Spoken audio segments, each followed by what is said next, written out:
আসসালামু আলাইকুম। আশা করি সবাই ভালো আছেন।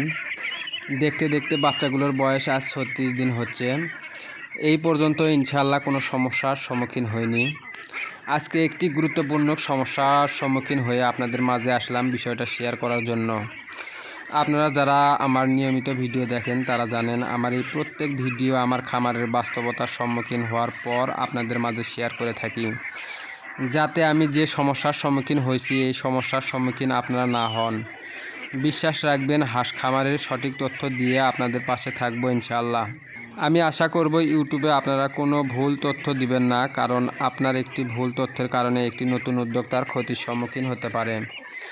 আমার এই বাচ্চাগুলো আজ কয়েকদিন হলো লক্ষ্য করছি এক হাঁস আরেক হাঁসের ফৌরো খাচ্ছে। পাকার যে নতুন নতুন কচি ফৌরো বের হচ্ছে, ওই ফৌরো আরেক হাঁস যখন ঠোকর দিয়ে খায় তখন ওই জায়গা থেকে অনেক পরিমাণ রক্ত ঝরে। এর জন্য আমি প্রাথমিক ডাক্তারের কাছে গিয়ে বলার পর তিনি আমাকে জিঙ্ক ও ক্যালসিয়াম দিল। কয়েকদিন হলে জিঙ্ক ক্যালসিয়াম খাওয়ানোর পরেও কোনো সমস্যার সমাধান হচ্ছে না। তবে এই বিষয়ে আপনারা যদি কেউ এর সঠিক পরামর্শ দিতে পারেন তাহলে আমি হয়তো বা উপকারিত হতে পারবো। আশা করছি আপনারা এই বিপদে আমাকে বাঁচাবেন সঠিক তথ্য বা পরামর্শ দিয়ে।